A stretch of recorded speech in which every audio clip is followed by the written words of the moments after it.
Sometimes we can spend so much time making our card designs that the sentiment is just an afterthought. But we also know that words are powerful.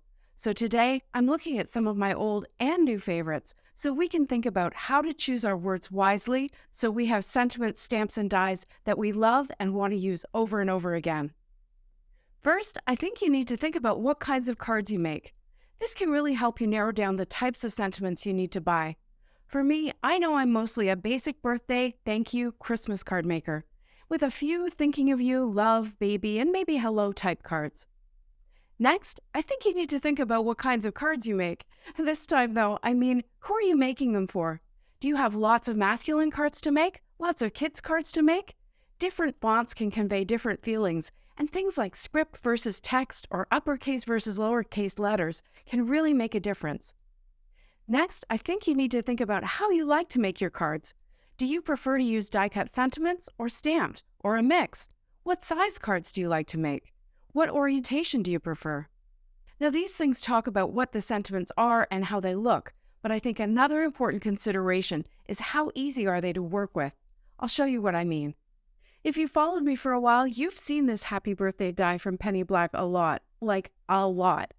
I chose it because it's one piece, the font is fun and bouncy, which is perfect for a celebration, and it has a mid-century feel, and the lowercase letters make it feel very friendly, I think. It's a good mid-sized sentiment that can stand on its own on a fun background or be part of a bigger design. It fits on an A2 card, either portrait or landscape, and it fits on my favorite 4¼ inch square as well. But that fun bouncy font that I love also means it's not always the easiest to work with. Specifically, it's not always easy to cut and then remove from the cardstock panel.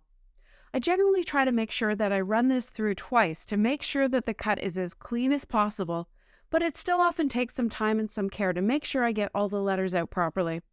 So this one may not be the one I would choose first if I needed to make a card in a hurry.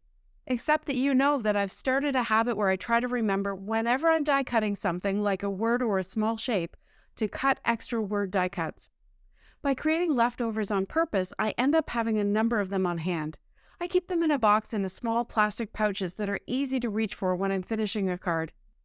I generally cut them from black or white cardstock, but even if I want to create, say, a gold die cut sentiment, it helps if I have a couple of white or black ones ready to go so I can stack that sentiment up to give it some dimension.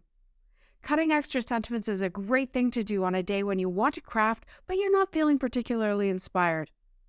And when this adorable die from Heffy Doodle came out recently, I immediately wanted it. I love it. It's so fun and friendly and bouncy, which sounds a little familiar.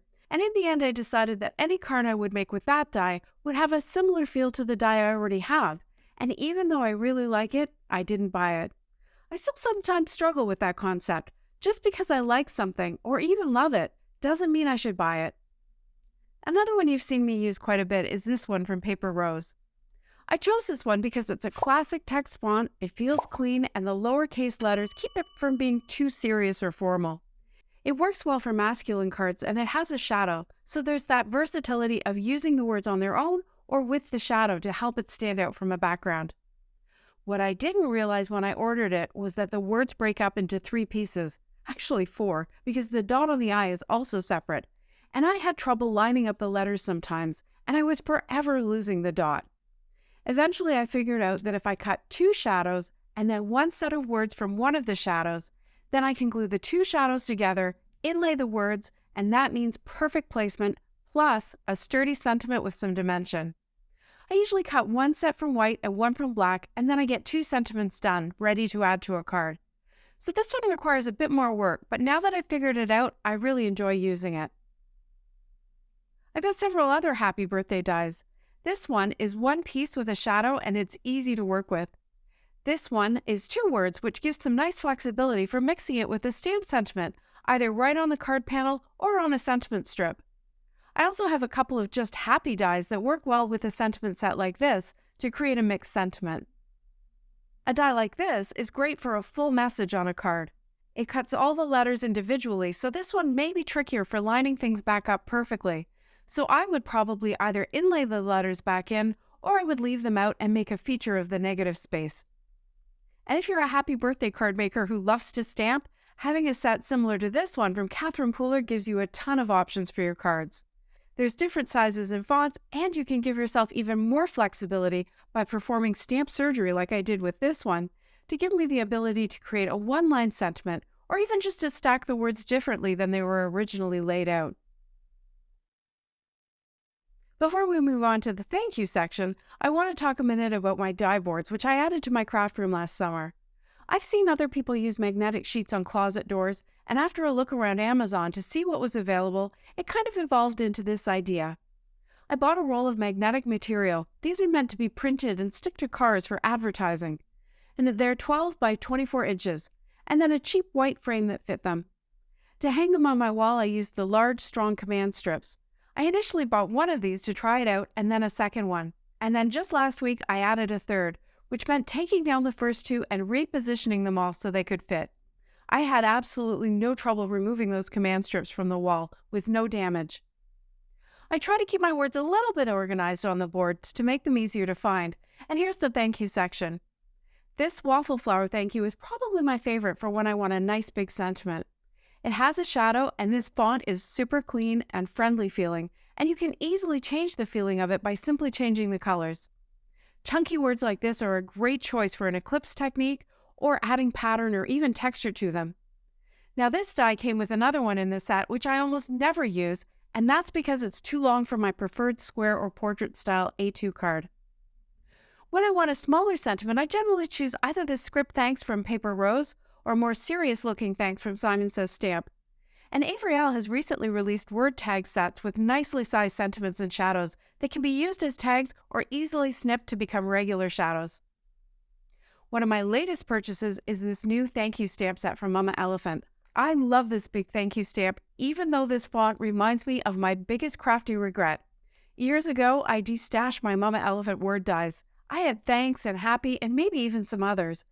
I can't remember why I thought it was a good idea, but I guess we all live and learn. And I'm so happy to see that font making a comeback in this sentiment set. There is a matching die for the big thank you word, which I've ordered to give me more flexibility, but for now I'm quite happy just stamping this directly onto a card or maybe onto a circle die to act as a DIY shadow. This one comes with lots of little add-on sentiments, including a few like, "You are amazing," "Love you," "I appreciate you," "What would I do without you," that could be used without the big thank you. I think you're getting the gist of why some of these are my favorites. Let's talk about some other ways to choose our words. For instance, baby cards. I'm at a point in my life where I'm not making a lot of baby cards, so I have one baby word die from Pretty Pink Posh, and no baby stamps at all, except for any that might be in some of my all-occasion stamp sets.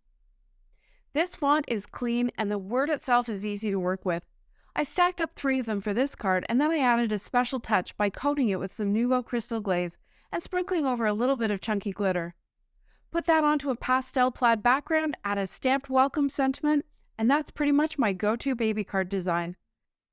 Another thing to think about when making sentiments is alphabet and number stamps and dies.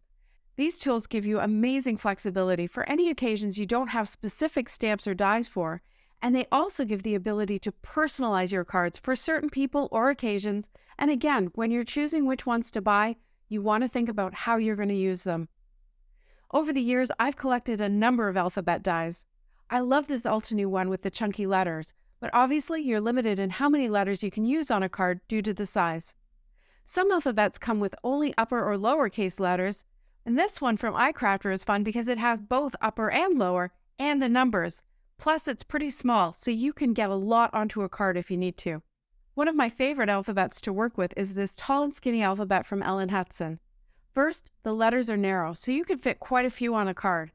The lines they're made of are straight-ish. They have a hand-drawn look that is modern and whimsical, but they're also straight enough that it's surprisingly easy to stack them up if you want to add dimension to your card. And lastly, they're just wonky enough that you don't have to worry about them being absolutely straight when you add them to your card. Another benefit to using alphabet stamps and dies is that you're not limited in how you can arrange them. You can space them out, keep them close together, maybe follow a pattern in your card design. Whatever works. I think it's ideal to have a few options for your most used sentiments, so you can choose the best style and sizing to fit your design as you're making it. I know that you'll make different sentiment choices than I have according to your taste and needs, but I hope I've given you some ideas for how to decide which ones will serve you best in your crafting. Thanks so much for watching. See you next time.